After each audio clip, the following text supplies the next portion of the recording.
Now, we've already done a number of league table predictions here on the channel this summer. In terms of the Championship, we've done our own predicted 1 to 24. We've looked at what the bookies think, and we've also asked AI what the predicted Championship league table will be. And today, we're doing exactly the same for the Premier League. So, I've asked AI to generate and predict the Premier League table for the upcoming season from 1st all the way down to 20th. So let's get stuck into it.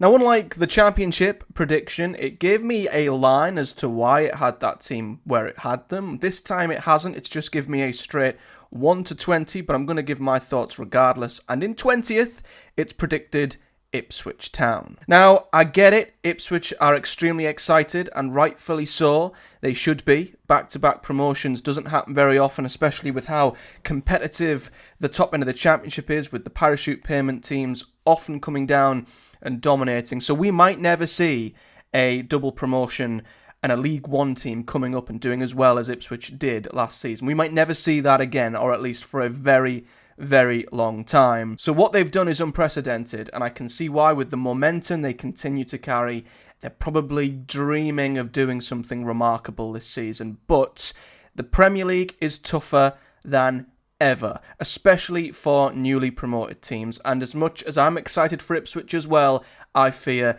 they might be hit with an almighty reality check when they get there. Now, looking at the players they've signed, a lot of them are from the Championship. A lot of them, of course, are proven Championship players who are probably ready for the step up. But we saw this with Luton, and Ipswich maybe are looking to do something similar in terms of getting promoted, building a Championship super team, for example. So if they stay up, great, fantastic. If they don't, they've got a big chance of bouncing straight back up. So I think Ipswich are planning on both potential outcomes, but the other slight concern I would have is Kieran McKenna, who I still feel could get tempted away if a big job comes. I know he's signed a new contract, but no one can tell me that if Manchester United do eventually decide to sack Erik ten Hag, which I still believe is inevitable, you can't tell me that Kieran McKenna, with the unbelievable affiliation he has with Manchester United, wouldn't turn down that opportunity. So we'll see what happens. I think it's always realistic to have one of the newly promoted sides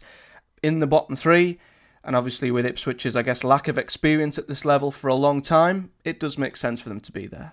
In 19th, it's predicted Wolves. Now, I don't agree with this. I don't quite understand why it's got Wolves where it has. You know, they had a very solid season under Gary O'Neill last year. Obviously, there was a lot of worry going into it, but he proved that he probably over-delivered at Wolves last season, and yeah, they finished 14th in the end, maybe not as convincing as they looked early on, but they were still clear of trouble, and I don't have any reason to suggest or worry that that won't happen again with Wolves. So for them to even be in the conversation to being a relegation dogfight is one thing, but to say that they'll finish 19th, yeah, don't quite understand this one.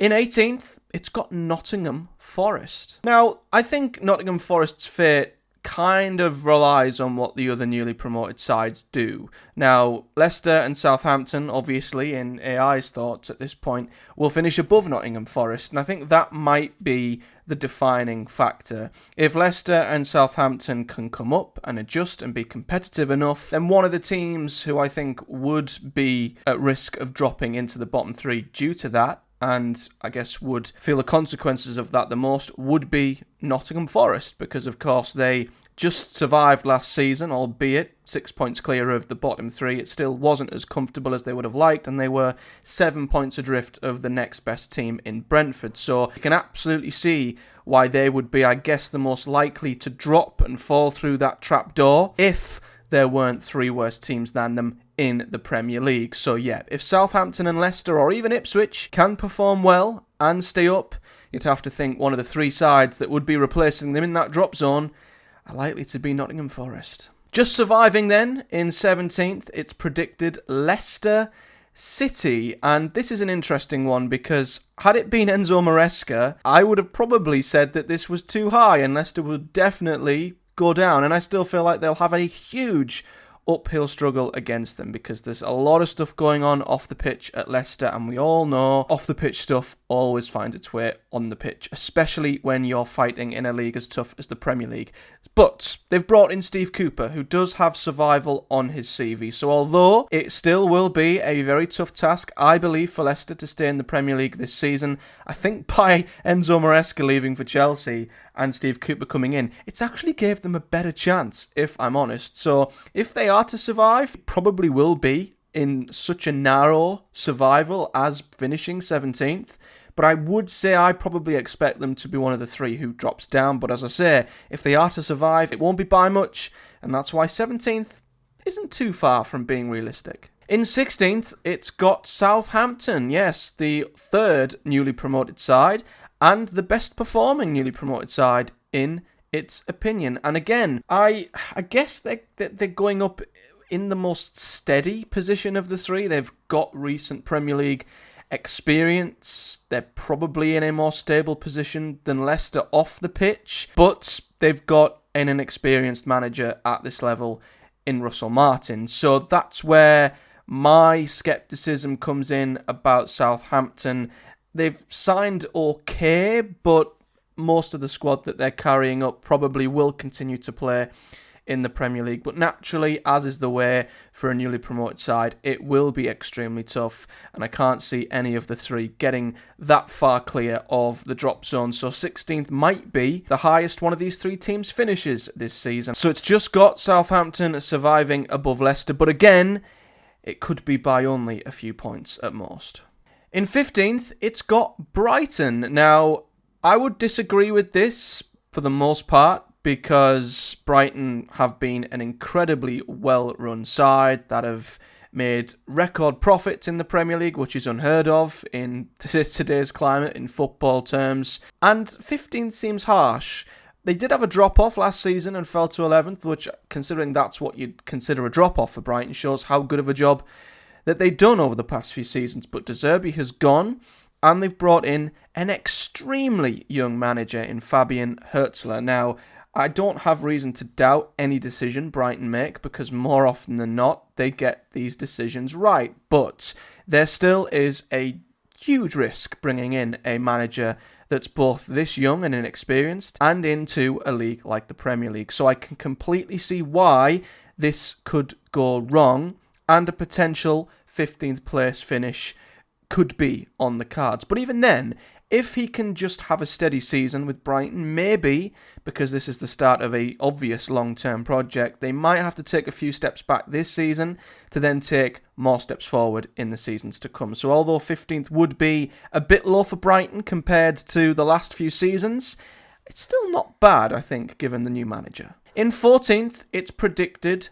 Fulham, and this is another prediction I can completely see. They finished 13th last season, and were okay. You know, they had good spells, they had bad spells. They've not had a very active transfer window thus far, but Fulham, I think, definitely fall into the bracket of being one of them teams who won't be good enough to challenge top half, but I can't see being in any trouble either. Now, there's every chance things might go wrong early doors. They might panic, change their manager, and things can snowball from there. That can happen to a number of clubs, I guess, in and around the bottom half. But I think for Fulham, a 14th place finish is steady, and I can see that being quite realistic too. In 13th, it's got Everton. So a slight improvement by Everton this season. They were 15th last season, of course, and I do believe, although they always have a flirt with relegation, I think they are starting to stabilise a little bit under Sean Dyche. Now, I do believe he has his ceiling. I do believe he can only take this club so far. And there will have to be a point where I think if Everton are wanting to aspire to get back into the top half and maybe challenge for the top 6-7, they will have to move on from Sean Dyche. So while he's there, the ceiling for me is still in the bottom half of the Premier League, but I can absolutely see why maybe they'll take a few steps forward this season and why they could finish in and around 13th.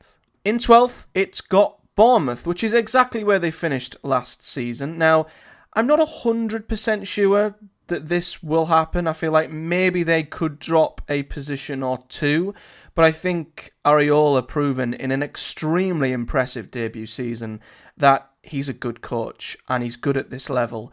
And if Bournemouth can keep their best players firing, like Dominic Solanke, if he can keep scoring goals, I don't think they'll be in any immediate trouble.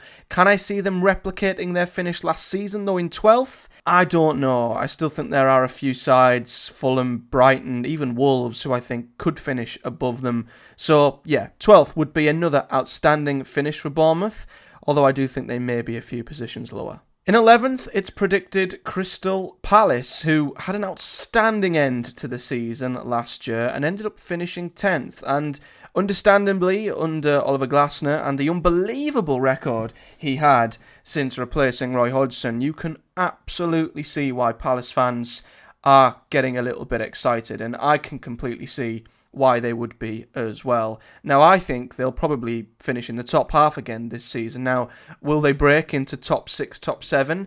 That might be a bit of a push, but if it was my prediction, and I will be bringing my own prediction to the channel, don't worry, I'd probably have Palace 8th to 10th. I think bottom half, would it be a disappointment? I don't know, and yep, there will be an undoubted drop and dip with Glasner's Palace. It won't be as good as it was towards the back end of last season, but I do feel like they could finish top half. So although this prediction isn't a million miles away, I do think they'll be a bit higher. In 10th, it's predicted Brentford. Now, this is interesting because Brentford got a little bit close to the drop last season without ever really being in all that much danger. But will we have 3 relegated sides who went down last season as badly as Burnley and Sheffield United were? I don't want to put Luton in that bracket, although they were 6 points adrift in the end. And teams above them did have points deductions. So I guess Brentford were one of the weaker teams last season. But given the amazing job that Thomas Frank's done at Brentford since they come up, they're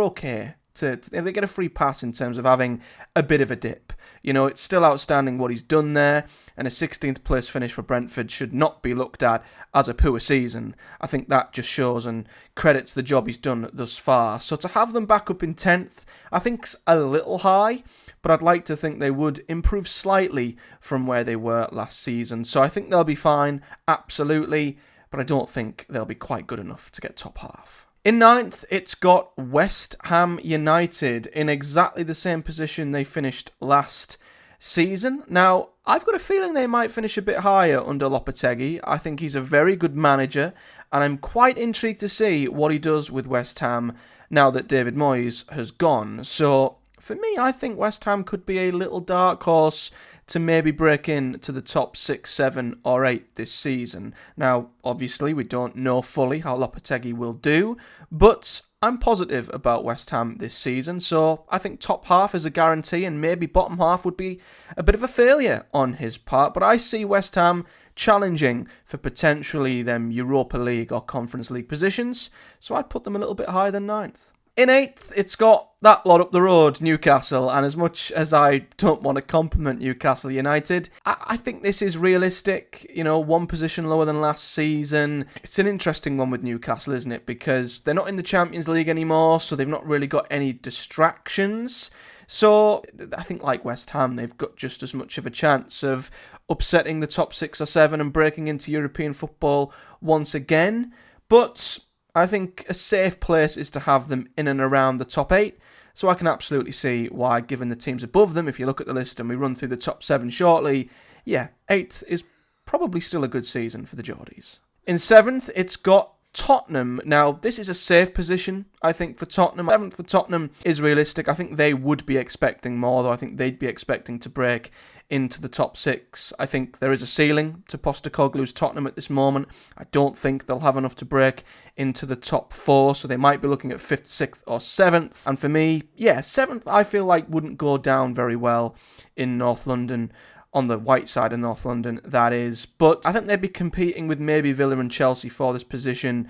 I'd like to see them take steps forward under Postecoglou, so maybe they could squeeze into the top 5. So 7th, maybe a tad low, but I can 100% see why it would have them in this position. In 6th, it's got Aston Villa. Now this I find spot on, if I'm honest. They obviously had an unbelievable season, finishing 4th, but we've seen in the past how tough it is for squads to balance out Premier League and European campaigns. And this is obviously something Villa haven't done in a long time. Now, Emery's experienced in this. Of course, he's got a lot of experience and a lot of successful experience with clubs in European football. So I'm not going to predict that Villa are going to have a massive fall off, but you've got to expect it will be a little bit tougher for them. And if they can go anywhere near replicating last season, given the extra competitions and fixtures they'll have, then that'll probably mean that Emery will have done a better job this season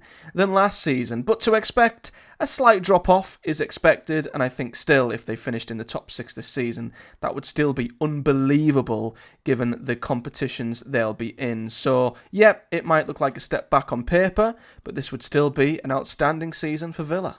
In 5th, it's got Chelsea. Now, I'm not sold on this. I feel like I'm not convinced by Enzo Maresca, and maybe, like Leicester, he will slightly be carried, and maybe his managerial, maybe the lack of tactical nous that maybe he had at Leicester will be masked over because of the quality he'll have at his disposal. It might get him out of jail a little bit once again, but I just feel like Chelsea are just a little bit all over the place. I don't understand what Todd Bowley's doing. You know, they were on a fantastic trajectory under Pochettino. Yes, it took maybe a bit longer, and they went through a little bit more pain than they would have liked, but I felt like he had them on the right track. And just when I thought it was the time for Chelsea to kick on, to swap him out for anyone was a shock. But for Enzo Maresca, I don't get it. I think he was okay at Leicester, as I say, carried by a very good team.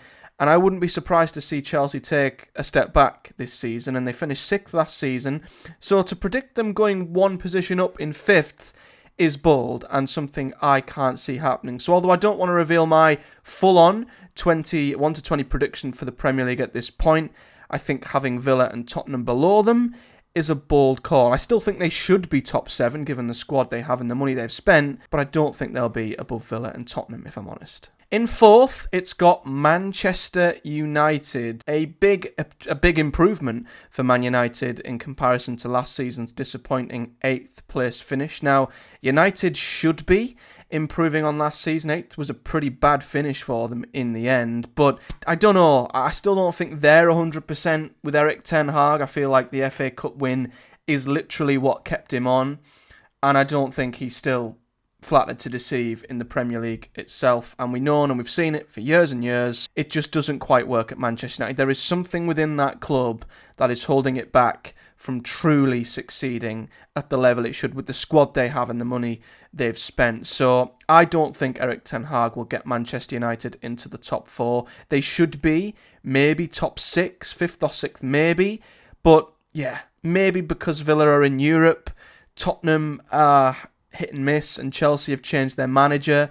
It could open up a window for Man United to get 4th and sneak in there, but I'm not going to pretend to say I'm all that convinced. And the top 3 remains the top 3, as it was last season. In 3rd, Liverpool. Now, Arne Slot has got a big job on his hands, you know, following Jurgen Klopp, managing expectations. I think Liverpool fans should be realistic and expecting a bit of a drop-off. You know, I think to expect a continuation from Klopp's style of football and the success they had under him is maybe a little bit unrealistic, and I think they need to be prepared to give this man time to maybe adapt, and they might not start so well this season. But with the team they have, you would still expect Liverpool to be top 4 at least. So if I was a club beneath them, maybe a Man United, a Chelsea, a Villa, a Tottenham, you might be betting on hoping that Arne Slot has a poor start, and that might be your route into the top 3. But if he does find his feet, if he does get things going and settle quickly, Liverpool should still be top 3. But I can't see them under this new manager challenging the top 2 and getting above City or Arsenal at this point. I think there is a clear top 2 this season, and the best Liverpool can hope for is probably 3rd. So the top 2 then, the big question. Now these two are, I think, head and shoulders above the rest going into this season.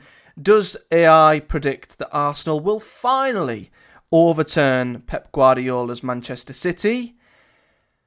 No, it doesn't. It has Arsenal in 2nd. It's a flip of a coin with the top 2. Now, as a neutral, I hope Arsenal can overthrow Manchester City. Now, I don't want to get embroiled in the argument that the Premier League's become boring, because you have to respect, regardless of the 115 charges hanging over them, you've got to respect Manchester City and what Pep Guardiola has done and how he continues to recycle his squad and maintain this incredible mentality, this incredible standard of football, and the fact that this team keeps on winning. Arsenal, I think, needs City to just have a complete slump. You know, they need them to have some form of a slump, and they have to capitalise, because they keep getting closer, but they just can't quite get over the line. So there's every chance this could be the season for Arsenal, and with Pep Guardiola maybe moving on after this season, we don't know for sure.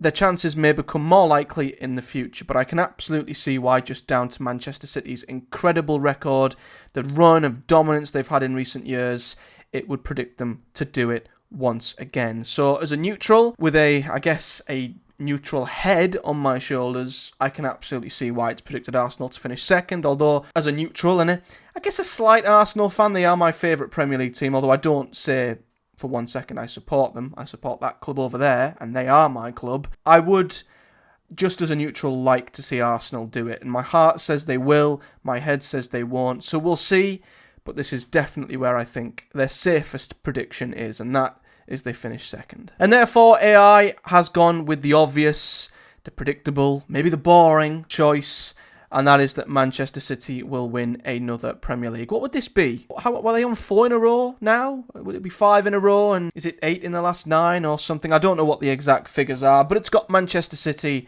to win it once again. And as much as it might be the boring choice, you can't argue with it, really, can you? They just continue to plough on, perform, dominate. Doesn't matter who leaves, who comes in.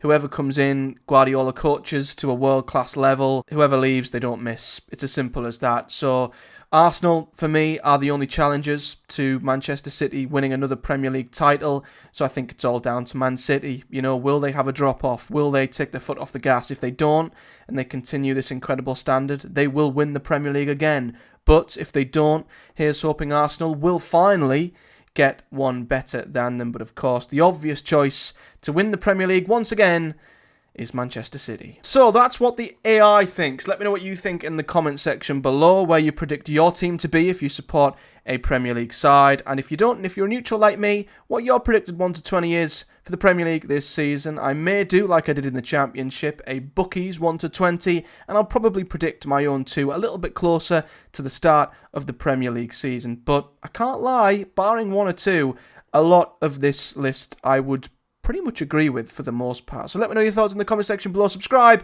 for much more football content to come heading into the new season, of course, and smash the like button as it really supports the video and the channel out. But until next time, guys, a big thank you for watching. Do take care, and I'll see you all in the next one.